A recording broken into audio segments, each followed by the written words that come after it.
Terima kasih Tuhan akan anugerah yang sudah kami terima pribadi lepas pribadi. Kami dapat melakukan seluruh aktivitas kami, baik itu di sekolah, di rumah, di pekerjaan, dan di adat. Semuanya itu hanya untuk kemuliaan Tuhan saja. Sebentar Tuhan, kami akan mendengarkan sebagian daripada firman. Kiranya berfirmanlah, kami akan mendengarkannya. Dalam Kristus Yesus Tuhan dan Juru Selamat kami. Amin. Mari kita buka Alkitab kita, 1 Yohanes 3 ayat 19 sampai 24. 1 Yohanes 3 ayat 19 sampai 24, demikian pembacaan firman Tuhan. Keyakinan di hadapan Allah. Demikianlah kita ketahui bahwa kita berasal dari kebenaran. Demikian pula kita boleh menenangkan hati kita di hadapan Allah. Sebab jika kita dituduh olehnya, Allah adalah lebih besar daripada hati kita, serta mengetahui segala sesuatu. Saudara-saudaraku yang kekasih, jikalau hati kita tidak menuduh kita, maka kita mempunyai keberanian percaya untuk mendekati Allah. Dan apa saja yang kita minta, kita memperolehnya dari padanya, karena kita menuruti segala perintahnya dan berbuat apa yang berkenan kepadanya. Dan inilah perintahnya itu, supaya kita percaya akan nama Yesus Kristus, Anaknya, dan supaya kita saling mengasihi sesuai dengan perintah yang diberikan Kristus kepada kita.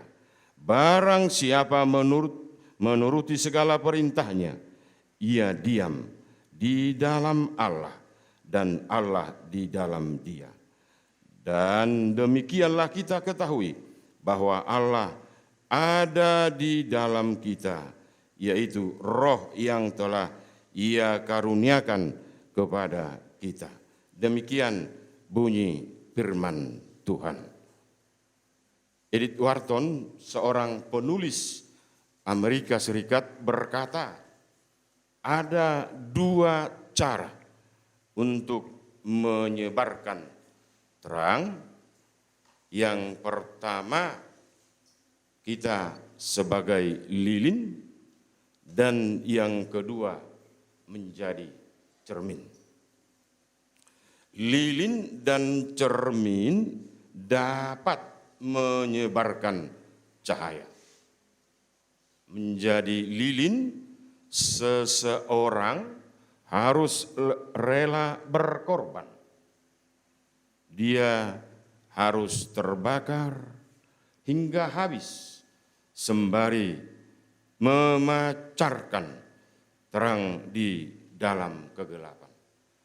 Orang Kristen harus mampu seperti lilin tadi, rela berkorban, sembari memancarkan terang di dalam hidupnya. Sebagai cermin, seseorang bisa memancarkan terang melalui perkataan, perbuatan, atau pikiran-pikiran yang didasarkan firman Tuhan. Jadi, apakah kita sebagai lilin atau cermin, kita dapat mewujudkan panggilan Tuhan supaya kita menjadi terang di tengah-tengah kehidupan ini.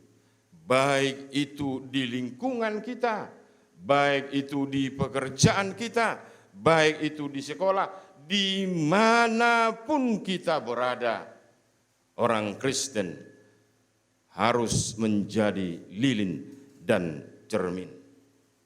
Karena Tuhan Yesus mengatakan dalam Matius 5 ayat 14, kamu adalah terang dunia. Ayat itu mau mengajak setiap orang Kristen supaya hidupnya bersinar, supaya hidupnya menjadi terang dimanapun dia berada. Sebaiknya setiap orang Kristen harus mampu menerangi kehidupan ini dimanapun kita berada. Itu yang pertama.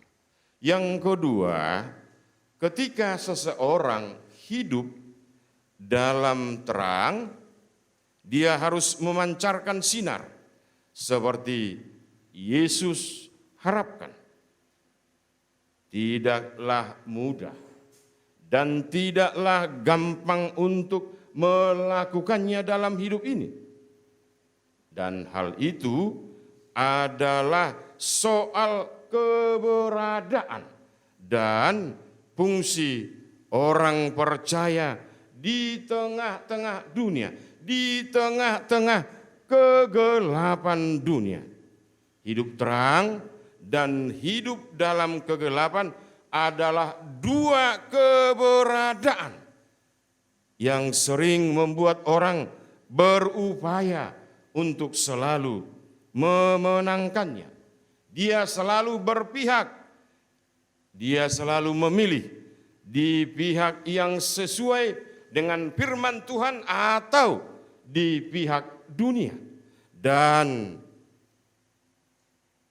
Yesus harapkan sebagai orang percaya, yang pertama tadi, kita harus menjadi terang dan hidup bersinar. Setiap pengikut Kristus sebaiknya telah menguasai hati dan pikirannya supaya dia menjadi terang. Setiap pengikut Kristus menguasai hati dan pikirannya kalau dia mau menjadi terang. Sama seperti Paulus, sebelum dia berjumpa dengan Kristus, dia hidup dalam kegelapan, suka membangga-banggakan diri. Dia ini adalah orang Israel. Dia disunat pada hari ke-8. Dia adalah suku Benjamin. Bahkan dia mampu menghambat kekristenan ketika itu. Dia mampu menjadi Satgas. Tapi setelah dia dipanggil, setelah dia mengenal Kristus, dia menjadi hambanya, kita lihat dia menganggap Yesus selalu dia banggakan dalam hidupnya. Karena apa? Ketika dia sebelum mengenal Yesus, dia mengatakan dia layaknya seperti sampah. Dia layaknya apa yang hina dalam dunia ini. Tetapi ketika dia mengenal Kristus, dia sudah mendapatkan yang paling berharga, yakni hidup dalam Kristus dan dikuasai oleh Roh Kudus. Dan itu adalah pengakuan Paulus. Sejak itu hidupnya berubah total, yang selama ini dia hidup dalam kegelapan. Dia sekarang ketika mengenal Kristus, hidup bersinar dan mampu jadi penerang. Dan itulah harapan Tuhan kepada kita ketika kita mengenal Kristus. Bagaimana kita merubah, bagaimana kita berbuat baik dalam kehidupan ini. Dan yang ketiga, kuasa Allah akan mengatasi keraguan dalam hati orang percaya yang dinampakkan kasih, dan hal itu mengalir sebagai wujud kita ketika kita mengenal Kristus. Kita mewujudkan kasih, mengenal orang karena kita sudah mengenal Kristus. Untuk itu saudara-saudara yang terkasih, menurut antropologi Alkitab bahwa hati adalah pusat daripada manusia. Baik itu tindakan, baik itu pikiran, baik itu perkataan, diatur oleh hati manusia. Itulah sebabnya hati harus berisikan firman Tuhan untuk membimbing perbuatan, pemikiran, dan perkataan manusia. Karena apa? Efesus 3 ayat 7 dikatakan, Kristus tinggal di dalam hati manusia sehingga manusia berakal dalam kasih. Saudara-saudara yang terkasih, sering orang Kristen, orang Batak yang di perantauan ini hanya dagingnya di perantauan ini, tapi hatinya, rohnya tinggal di kampung. Makanya tidak heran hotel, hosom, teal, elat, late sering ada pada diri kita. Padahal itu adalah kita di kota. Makanya tidak heran kalau di kampung kita sana sedikit aja hatinya tidak enak, dia pindah gereja. Atau rata-rata berdirinya gereja di kampung kita sana akibat dari sakit hati. Akibat dari sakit hati. Nah, untuk itu bagaimana kita yang hidup di perkotaan ini meninggalkan sakit hati. Meninggalkan sakit hati sama siapapun.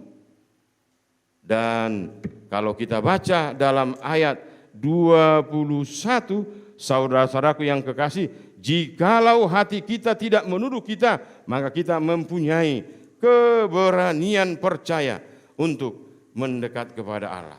Dikatakan bagaimana kita, setiap orang percaya mempunyai hati yang benar, supaya kita menjadi orang pembawa terang, mampu bersinar, karena Kristus telah menebus kita. Dan itu yang dikatakan oleh Allah kepada orang Israel ketika firman Allah menggantikan, membuat hatinya jadi bijaksana. Tarsongo kalak batak deh, alani jogel niru kungta, jogel niru hatta, bohado, dungta bigi, hata ni debata, jala ima, nah mendominasi kehidupan ta di tonga-tonga nih masyarakat banyak. Apalagi kita harus ingat, salah satu kecenderungan zaman yang semakin maju, salah satu kecenderungan zaman yang semakin canggih adalah membumi hanguskan orang yang dia tidak suka. Apalagi kita orang Batak, sudah Batak, orang Kristen lagi, pasti belum lagi omongannya terlalu keras, pasti kita dimusuhi oleh orang banyak. Tapi ketika kita mampu menjadi terang, ketika kita mampu bersinar dimanapun kita berada, pasti orang banyak akan menyukai kita, menjadi kesukaan orang banyak dan kesukaan Tuhan. Saudara-saudara yang terkasih, hal yang keempat, nama minggu kita adalah Minggu Jubilate. Bersorak-soraklah bagi Allah, hai seluruh bumi, masyurkanlah kemuliaan namanya. Muliakanlah dia dengan puji-pujian. Yang diangkat dari Mazmur 66 ayat 1. Kita melihat ketika kita mau bersorak-sorak, ketika kita mau memuji Allah, memasyurkan Allah, hal yang pertama, orang Kristen harus mampu memancarkan kasih daripada Allah kepada semua orang.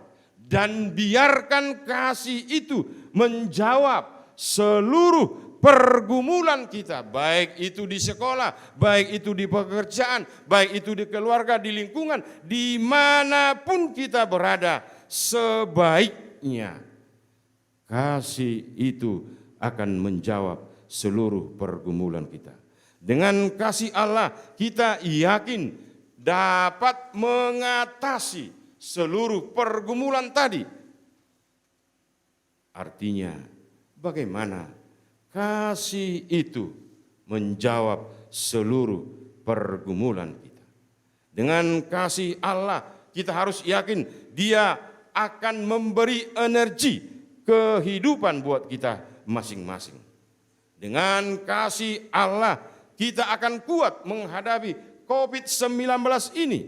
Dengan kasih Allah kita akan memutus virus ini dengan tunduk kepada prokes atau protokol kesehatan, di mana kita orang Kristen harus tunduk.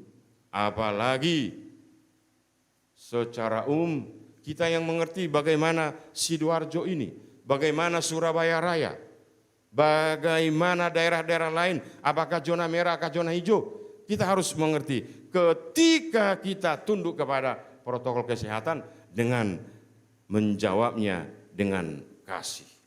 Saudara-saudara yang kekasih. Terakhir ketika kita tadi mendengar Bapak Majelis mewartakan bahwasanya kita memerlukan dana yang begitu banyak.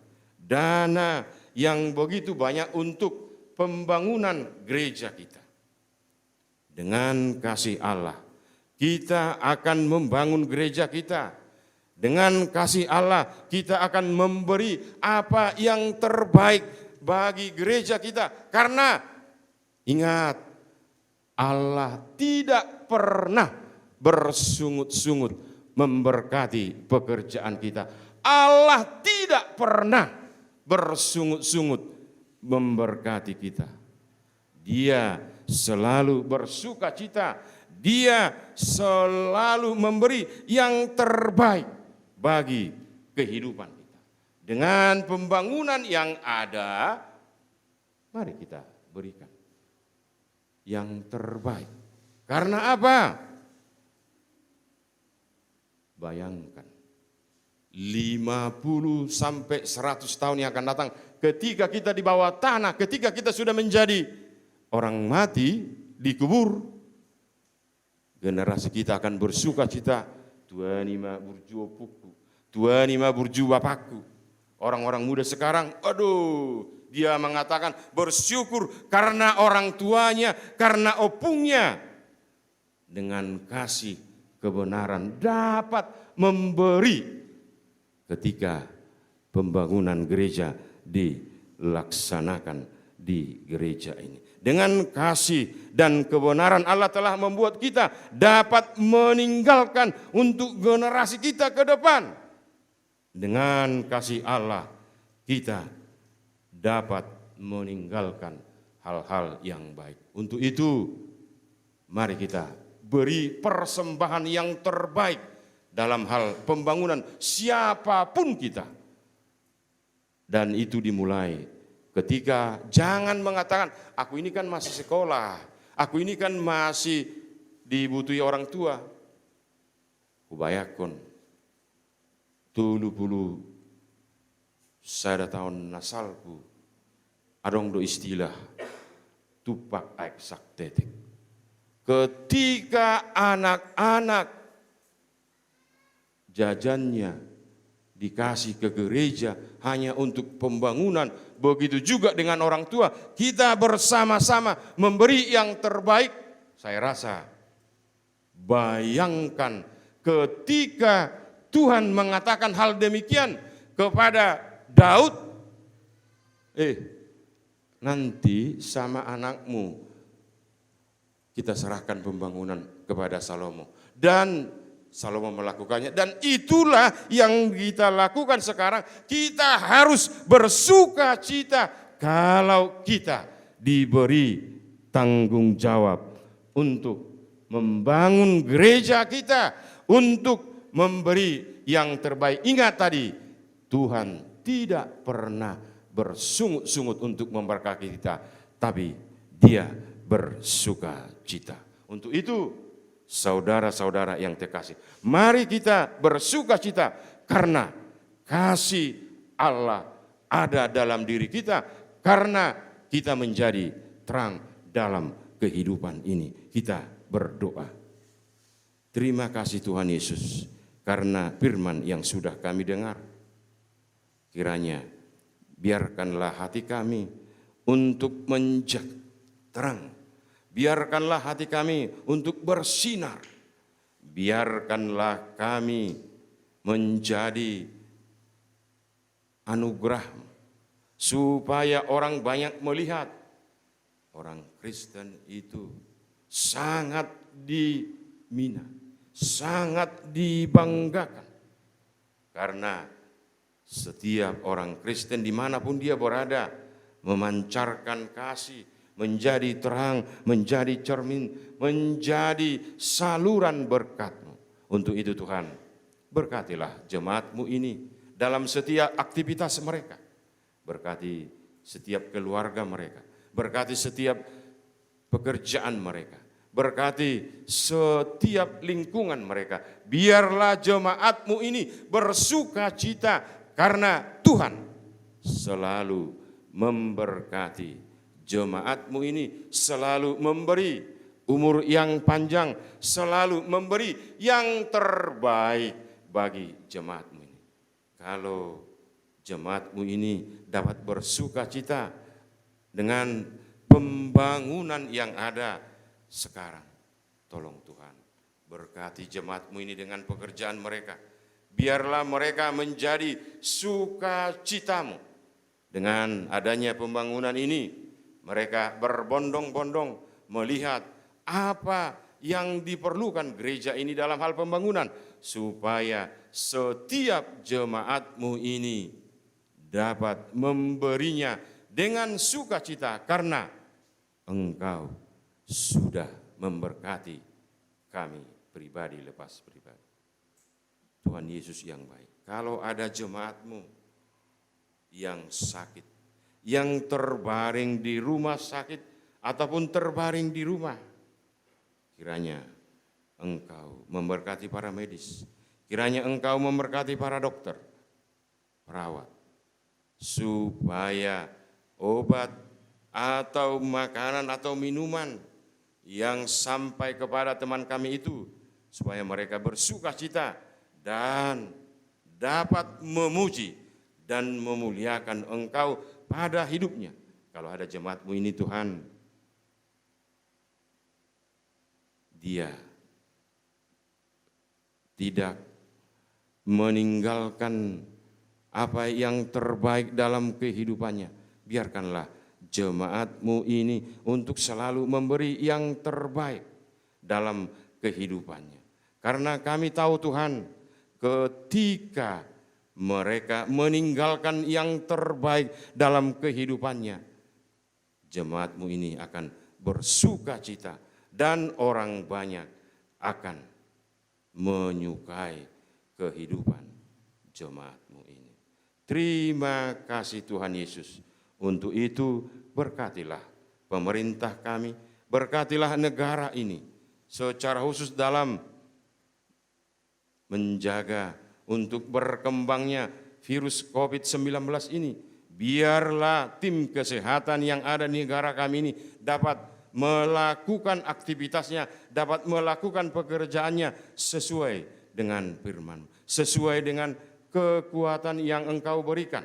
Kiranya pemerintah kami dapat melakukannya dengan baik. Untuk itu Tuhan, berkatilah seluruh jemaat-Mu ini, berkati kami majelis, supaya kiranya Engkau memberkati kami, berkati juga panitia pembangunan kami, supaya mereka bersuka cita ketika Engkau memberi tugas dan tanggung jawab untuk menyelesaikan pembangunan gereja kami, untuk menyelesaikan apa yang menjadi tanggung jawab mereka. Terima kasih Tuhan Yesus, dan mampukan kami untuk memberkati pembangunan ini dengan memberi berkat yang Kau berikan kepada kami. Terima kasih Tuhan Yesus. Amin.